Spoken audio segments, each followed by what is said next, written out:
Welcome back to the Brotagonists podcast. I am your bro host, Mason. And I'm your bro host, Carter. Welcome back.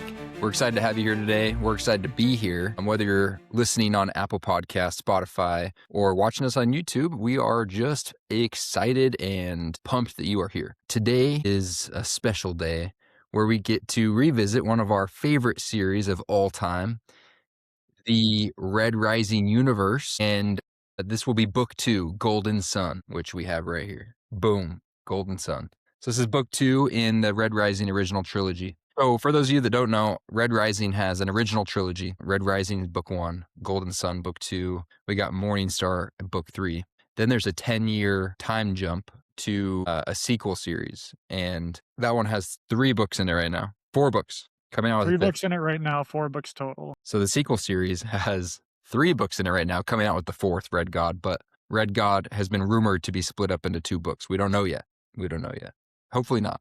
But it's going to be a big book. Pierce is turning to George R.R. Martin with all the, I don't know, I had to start over, making us wait.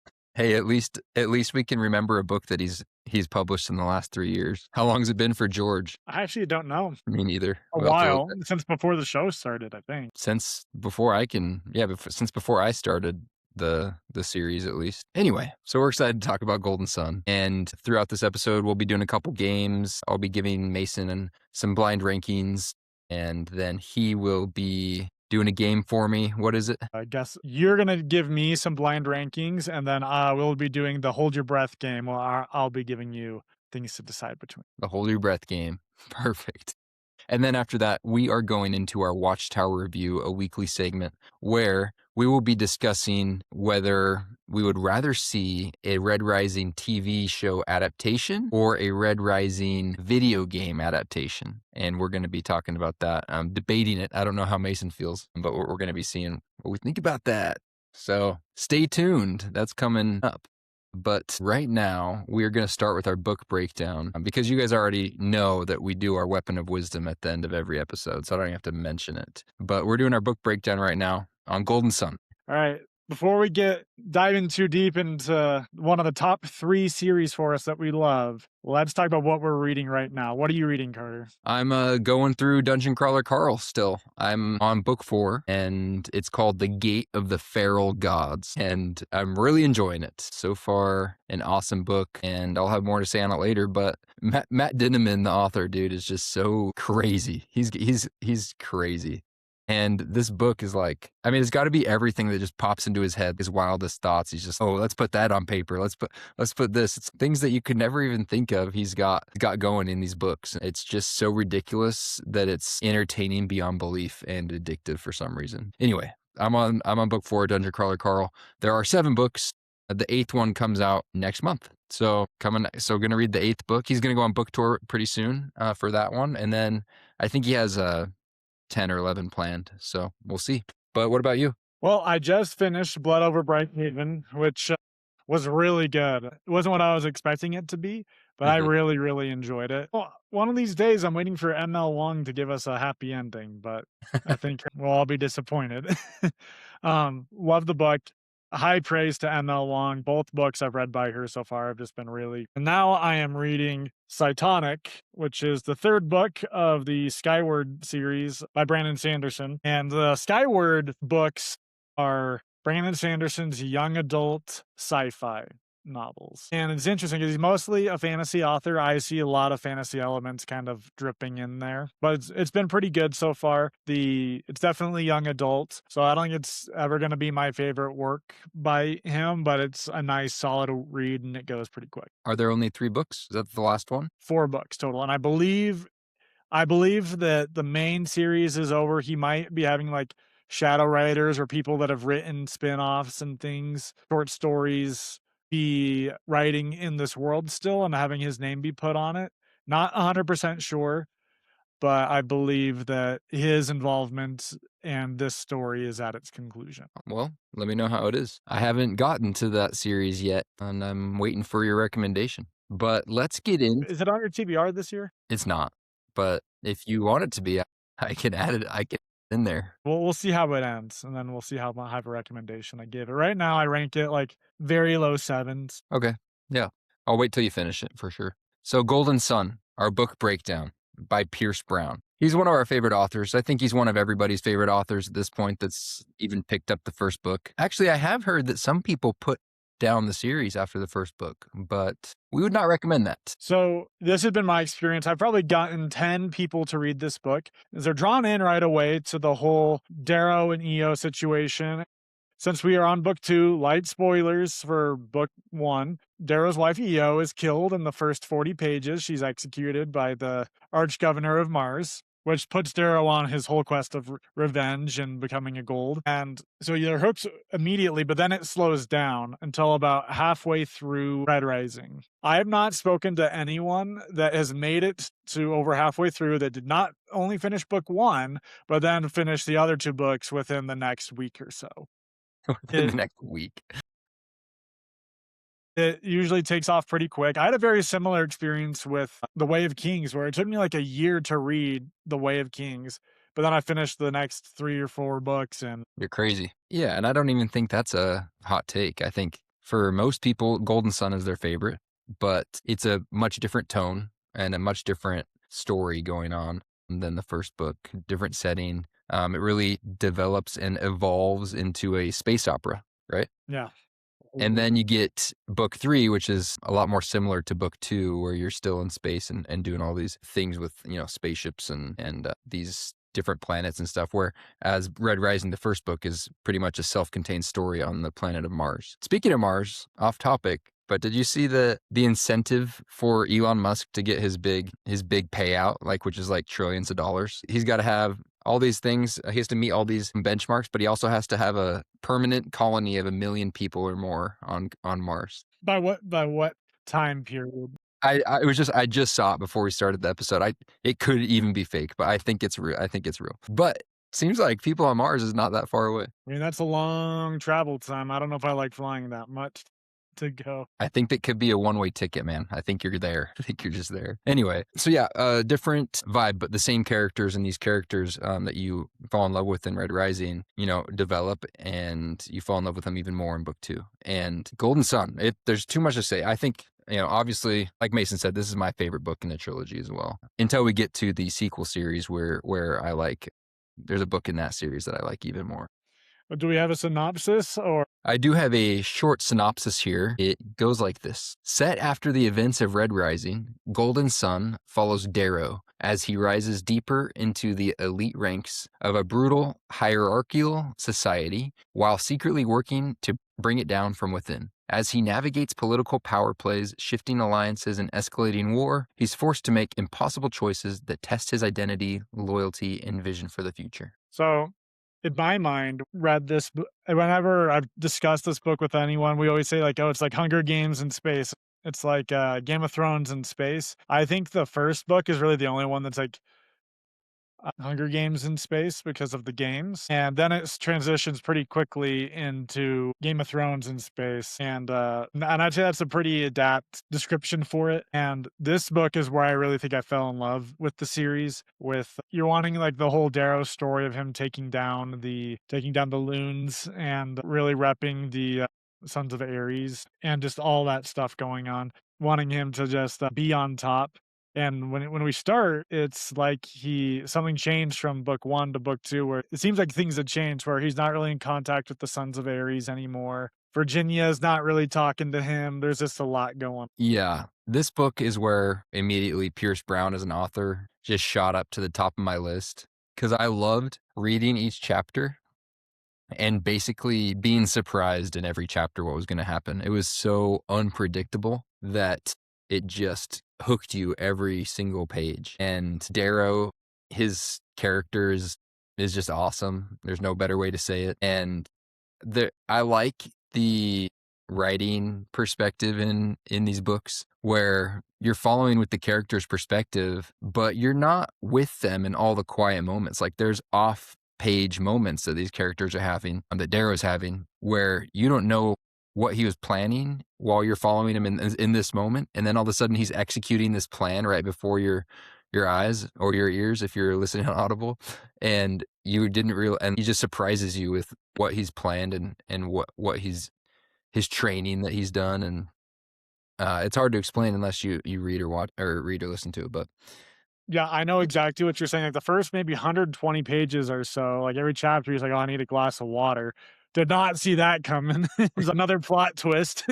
And because when I started reading these books when I first started getting back into reading, like, 5-ish years ago, and what got me back into reading was Brandon Sanderson. And then after Brandon Sanderson, I went to Red Rising with Pierce Brown, and very different authors in the tones that they write in and the intensity at stake. Where for most Brandon Sanderson books, is you're able to read and put it down and come and go as you please until you get to the Sanderlanche, which is at the end of the book.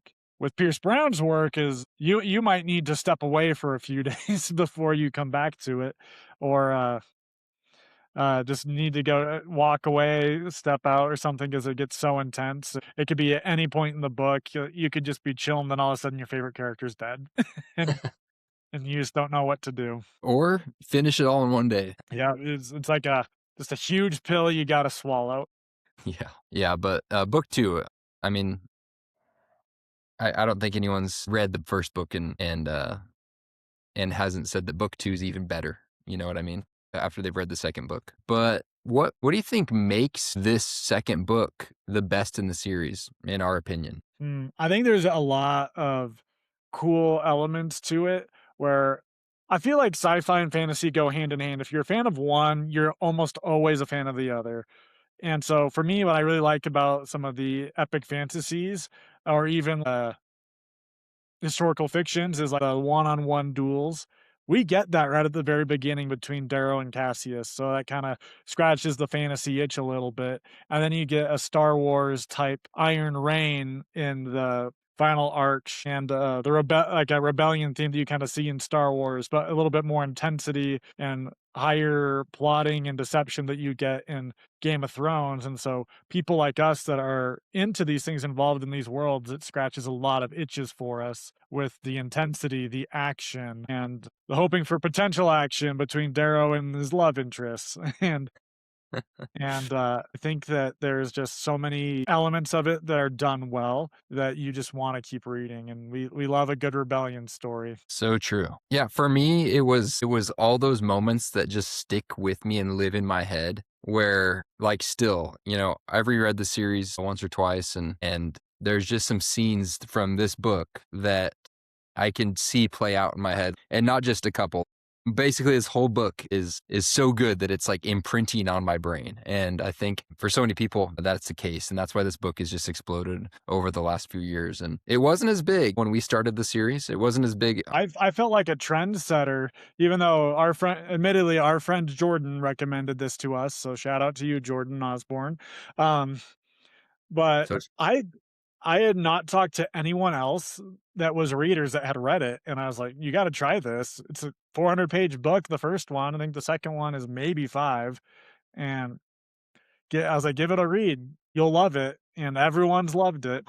It's become many of my friends' favorite series. yeah, and I think the protagonist is so strong. I think he's in most readers' top 5 or top 3 even that have read Red Rising. And Darrow is in this book, he evolves in such a big way. It's not just physical survival anymore like in the first book. It's about who he becomes while chasing power. And it's not like he's chasing power for himself. It's all selfless and to kind of this revenge arc almost, but it's not a revenge that is an anger revenge. It's more of a mission of love, to kind of, I guess that's what revenge is sometimes, but he's trying to honor the memory of his fallen wife, Io. And in this book, he has to make a lot more morally complex decisions and has to develop his own identity and not just follow what other people do, because he does lose communication with kind of these people that have been supporting him and kind of giving him a roadmap. And when these people disappear, he really has to figure it out for himself. And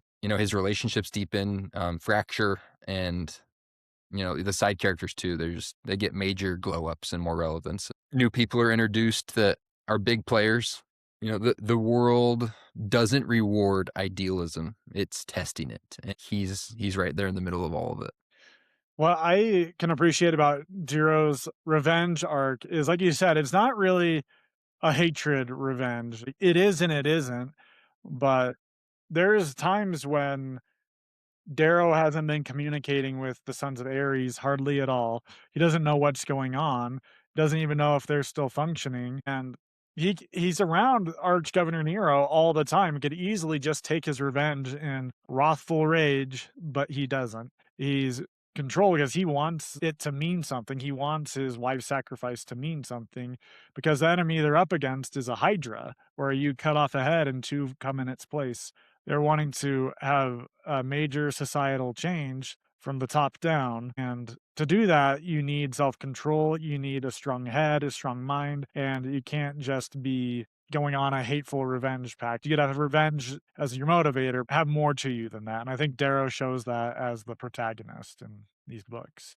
Something I want to touch on that makes this series so just another element to this series that makes it so great is in fantasy, we're used to so many magical enchanted swords and we're used to typical spears and swords and all this stuff. And this series introduces to us a new weapon called a razor. And you don't see it much in the first book, but in this book, you really see it a lot. There are razor duels and all this razor being such an elite weapon that only golds can wield. And what a razor is basically a metal whip that you can, with a little toggle on the handle, you can send an electrical pulse through the whip and make it basically as hard as a sword in any shape that you want it to be in. And so it can be a metal whip and it can straighten immediately into a sword or whatever you want it to be.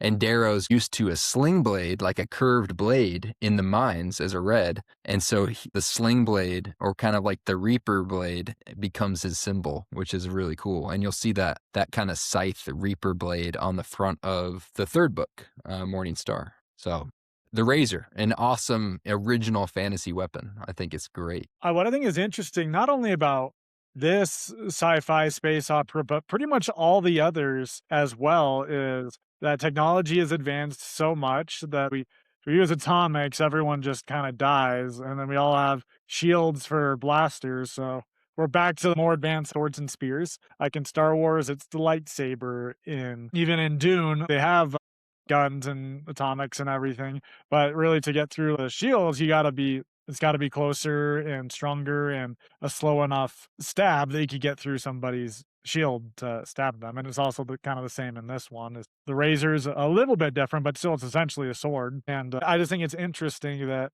we always kind of go back to that no matter how advanced the technology gets. Yeah, great weapon.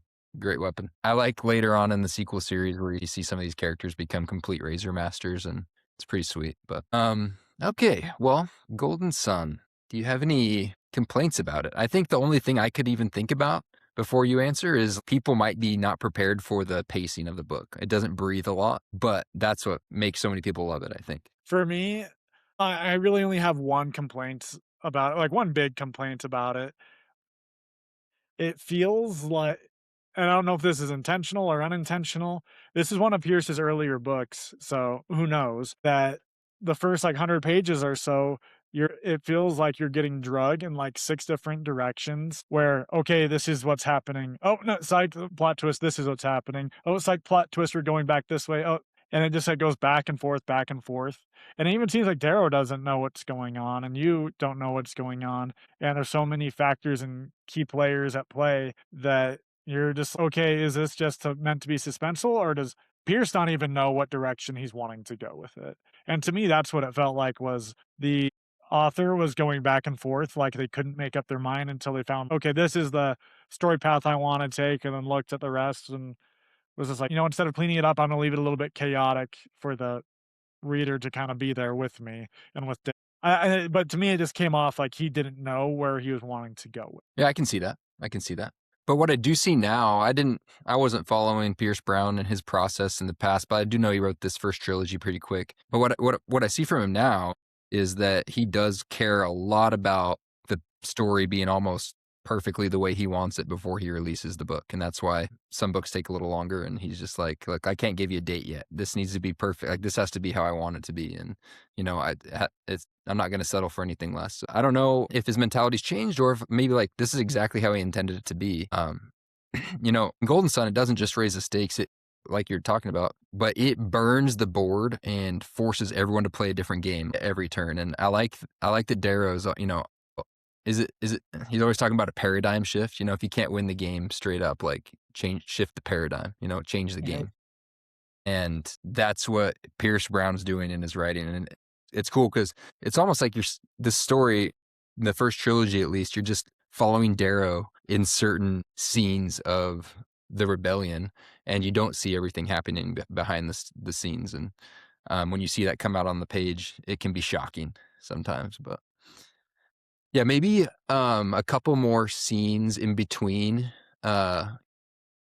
that kinda let it breathe a little bit and kind of set up the huge moments might be helpful, I don't know, but awesome book. Eh I mean, just there's no words for it. You have to read it. What do you think was, like, the strongest element of these books? I think, and maybe I just haven't read enough sci-fi to have an authoritative opinion, but I think it was pretty original, and some of the I know a lot of things have been borrowed from other series, but and tweaked, but the combination of ideas that come together in this space opera, like the Iron Reigns and the Razor duels and the betrayal dynamics and power shifts, I didn't see him coming, and the scenes stick out in my head, the gala, obviously, the Iron Rain, the scene at the end that we all know about that have read the book. They're just things I'll always remember, and that's what I like about reading. You have these stories in your head, and I'm just such a person that lives in my head that it's fun to have cool stories up there. I guess, there's so many good things about this book, but I think something that not only this book, but this series does incredibly well, like, incredibly well, is there's always a good bad guy there.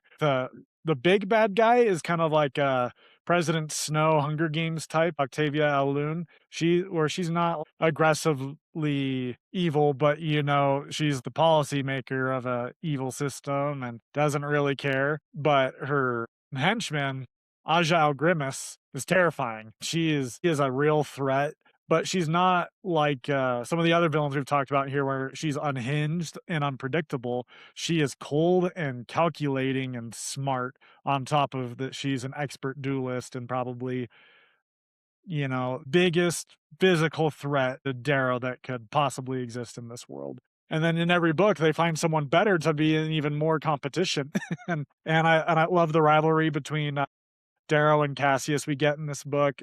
Their duel at the beginning is epic. The Iron Rain, like you said, is epic. In light spoilers, you do figure out who Ares is in this book, which was a cool revelation, and to see where that's going. It's amazing how much happens and how much growth there is in characters and plot just in a short book where it's very short. The villains are impressive and they're strong, and it's cool how throughout all 3 books, there's this kind of array of villains, and in each book, you're kind of hating one more than the others at a particular time based on who you're interacting with, and the thing about Octavia is you don't really hate her. You're not really burning with a a passion to take her down. You don't want her to be in power, but it's her henchmen, man. Agile Grimace. It's all these people that just make you so angry and want to be rooting for Darrow so against them. And then you have the Jackal and good villains. Good villains. But I've got to ask you, you're so good at it. You're so good at it. If you could give a 1 minute elevator pitch to read this book, what would you tell people? So my 1 minute elevator pitch. Who is this for? This book is for anyone wanting to give sci fi a try. Do I want to get my toes wet and see what this is all about? I say that if you want to give it a try and try a book that's not too long, put your toes in here and see if you like the best one that's out there right now. If you had a remote interest in Star Wars, Hunger Games, Game of Thrones, Lord of the Rings, you could fit into this series. And you got to start with one, Red Rising. But after book one, I think is when this really takes off and becomes classic. And Golden Sun, and like I said before with some of these other books, it's not your chai tea sipping that by the window. You're having your white monster at 2 o'clock in the morning with your blood pressure at 180 over 110, and you're loving every minute of it. And I think anyone could enjoy it. It is a bit intense. You just got to be ready for that intensity when you're going. Well said. Well said. Let's rate this book, Mason. All right. Do you want to go first or should I go first? You're usually the nicer grader out of us. Well, let's start with the baseline, just for reference here. We got Goodreads at 9.0. We also ranked the first book in this series, Red Rising, at an 8.6. I had a little higher, Mason had a little lower, but I think 8.6 is a great ranking for it, just because of what it means and where it's bringing you, because we want you to read it so badly. Book 2, Golden Sun. It's better than Red Rising, so it's got to be above an 8.6. And I don't think it's just 1 point above it. Obviously I have my rankings typically lower than yours. I had this book ranked an 8.7. 8.7. That was my.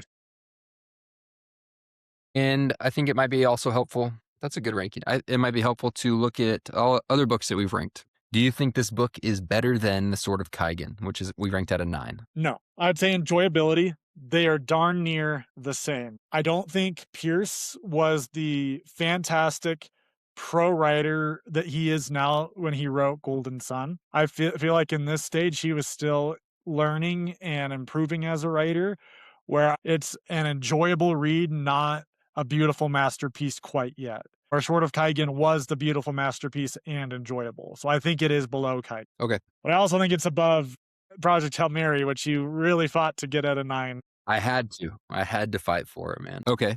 You think it's above Project Hail Mary? I do think it's above Project Hail Mary, below Sword of Kaigen. Puts you in a tough spot. Last week we ranked The Hunger of the Gods at an 8.8. Do you think this book is better? Or to be honest, they're very close to the same.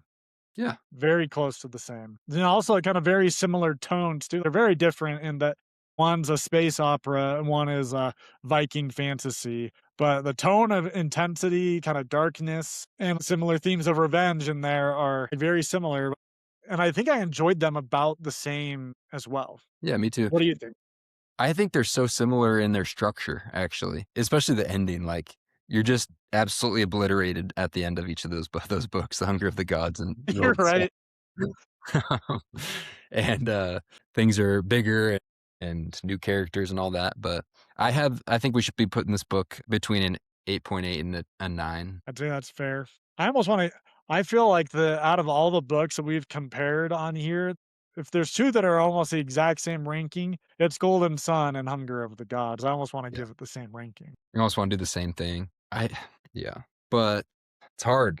I don't know.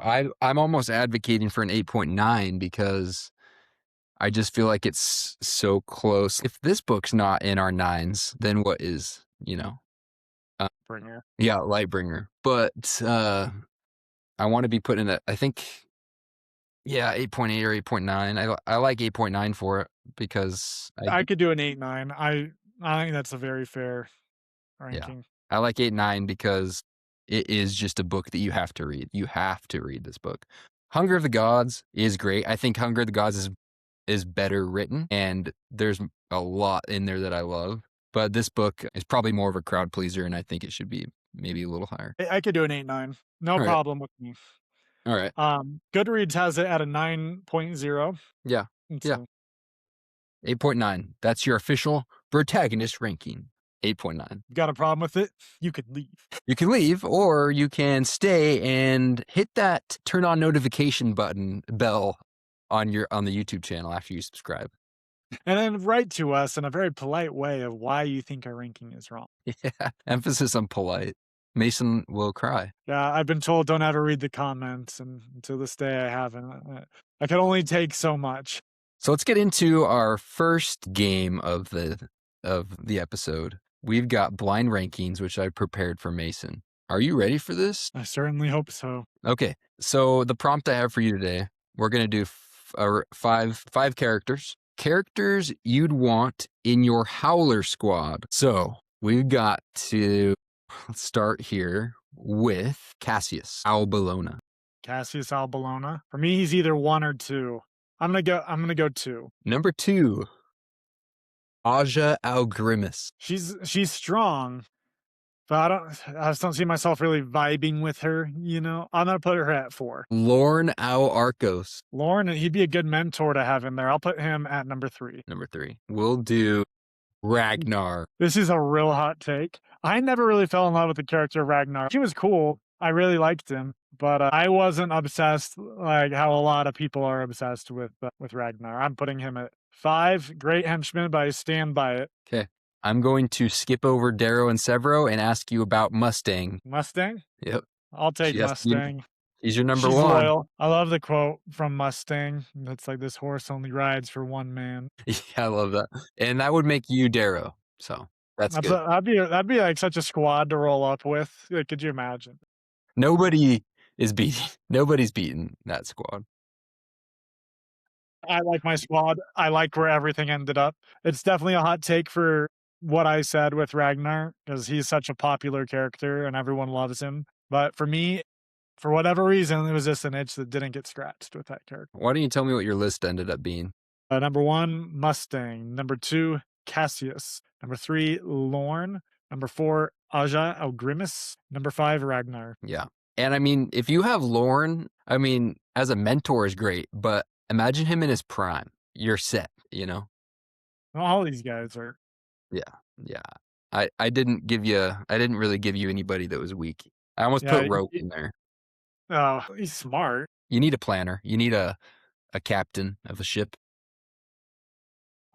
Before Red God comes out, I'm gonna have to do a reread of the whole series. Yeah. I think I'll probably need to do a reread as well of all of these. I don't think I've reread any of them yet, actually. It's like comfort food, man. Rereading these books. All right. Well, does that bring us to our next game? It does. Good job in there. I think that was a good blind rankings on your part. All right. So we're going to do hold your breath game. So Carter's got to hold his breath. We'll do 3 different rounds. For the first round, Carter's got to hold his breath until I say a swordsman better than Darrow. Swordsman. Okay. What? Wait. Darrow win. We'll go. Like right now. Like where he's at right now at the end of Lightbringer? Or at the end of the trilogy, at the original trilogy? Let's go beginning of Lightbringer. Because he elevates his game by the end. He does. He does. He elevates. All right. Let's actually do Dark Age Darrow. I was going to say, even before he discovers his new form, the Breath of Stone, it's commented on by Cassius that when Diomedes, Darrow, and Cassius are all together, that they're like, oh, like all 3 of the best razor masters in the galaxy are here together at the same time. My favorite Diomedes moment is like in Iron Flame, which admittedly I did not like that book hardly at all. You're just a hater. In Iron Flame, not Iron Flame, Iron Gold. Sorry, mixed up in Iron Gold, which I didn't really like very much. But Iron Gold, the coolest part is when Diomedes defends Lysander and Cassius, and they see how good he is, and Lysander kind of looks at Cassius like, "Can you take this guy?" And Cassius is like, "Absolutely not. We're screwed." Yeah. And anyways, hold your breath. Carter's got to hold his breath until I say a swordsman better than Darrow. Darrow or Mustang. Darrow or Victra. Darrow or Severo al Baca. Darrow or Atlas al Ra. Darrow or Apollonius al Valleiroth. Darrow or Cassius. Darrow or Roke. Darrow or Diomedes al Ra. I'm just going to say Diomedes because I can't hold my breath anymore. And I already skipped Cassius. I think Diomedes is the best swordsman I was like, I'm running out of names. I don't know anyone better than Diomedes. Yeah, well, I thought you were going to go with Aja or like Lorne, but I guess Darrow was better than that. Yeah, Diomedes. Yeah, I mean, we don't see enough of him, but he seems to be legit. I also think he's an underutilized character, but it seems like he's going to be involved more and more. Talk about underutilized characters. His sister in the Iron Rain with Lysander, Seraphina. Yeah, I think that was one of the names he pulled out of the hat.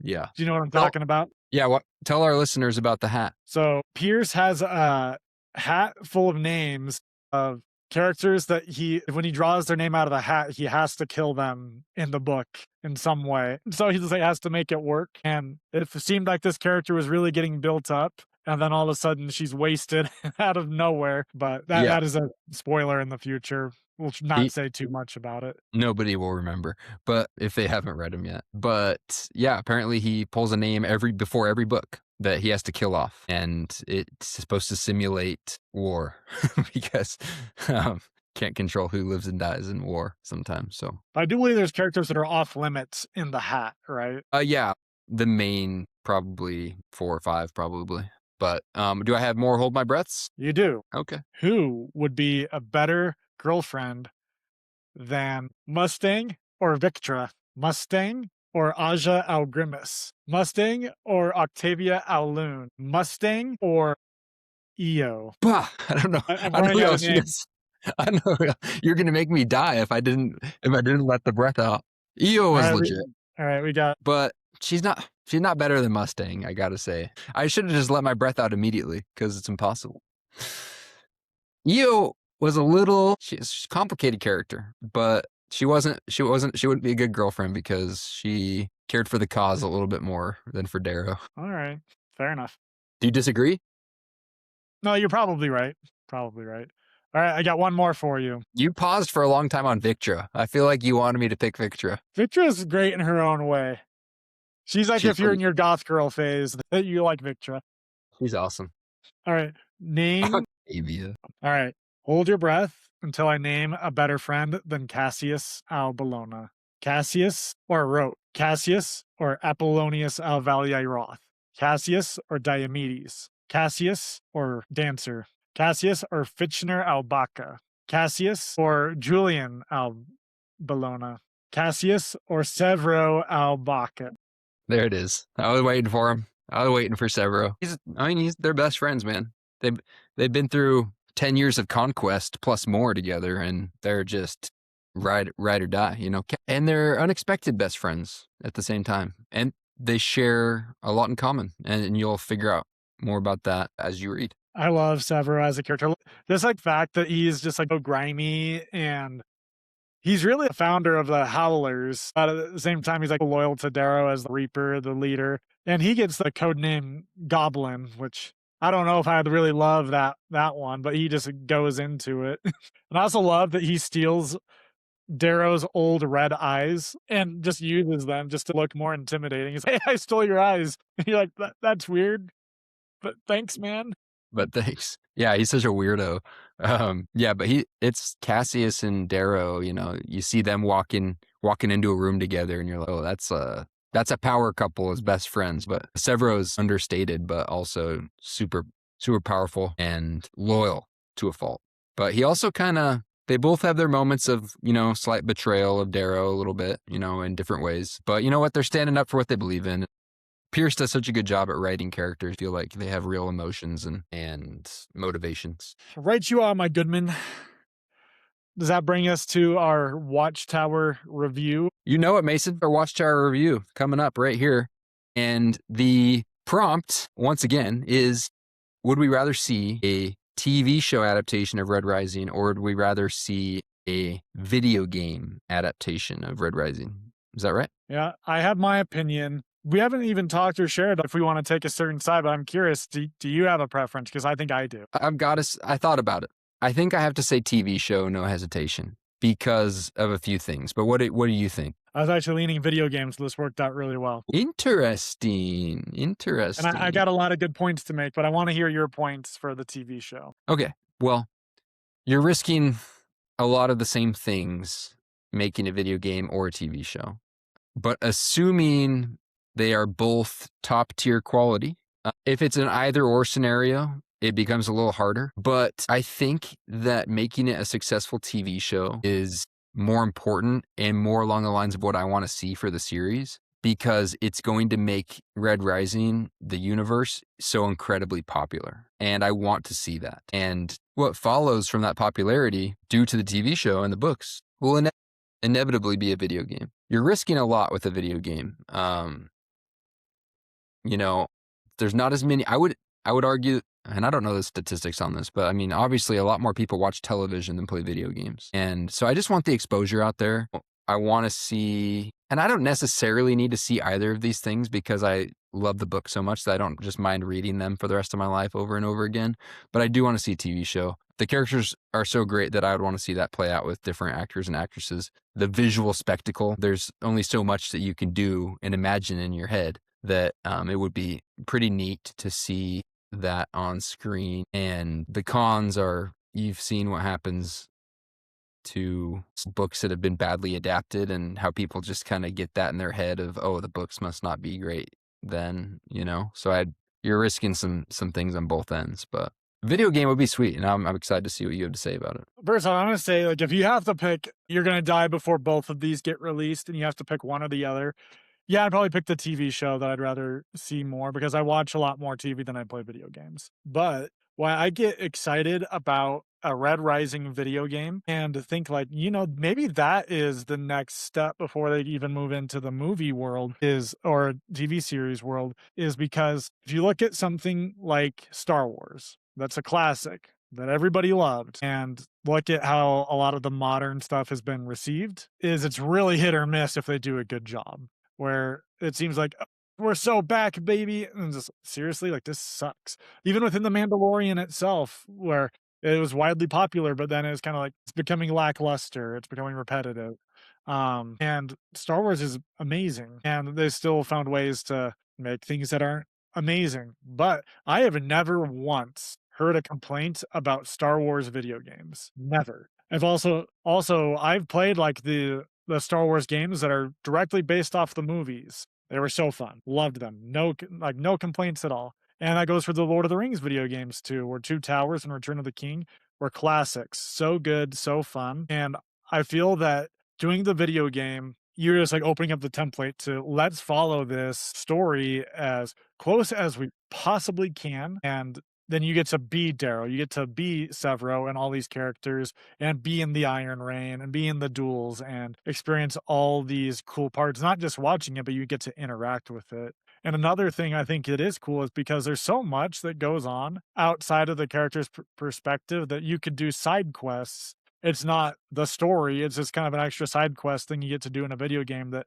people like to do, but they don't take super seriously as this is the lore. And so you're not, you know, taking a dump on the story, kind of like how the sequels of Star Wars did to the original six. It wasn't that they were bad movies, it was that they took a crap on the original source material. And I think that in a video game, it's a very safe environment to try some of these things. Oh, do we add this to a TV show? Do we add this to a movie? Do we do a spin-off book? And it's not considered lore yet, but it's a side quest you get to do and enjoy. So I think there's like so many like infinite opportunities for potential there, while having the main story of Red Rising just be so incredible and so Yeah, and imagine dropping into Iron Reigns in this video game, dueling in grab boots with all this immersion, razor duels, pulse fists, be awesome. throwing like your wolf's head, like the howlers howling with their wolf capes and And imagine it's open worlds. So every planet is open world would be awesome. Different side quests would be awesome. Imagine you can go to each planet and enter into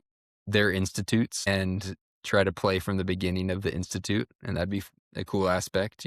like, I'm not a gamer at all. I can't remember the last time I played a video game. It's probably like a year ago with you. But the idea of a Red Rising video game excites me. I really enjoyed Star Wars Battlefront 2. I really enjoyed all the Lord of the Rings games. And I get that same excitement about a Red Rising video game.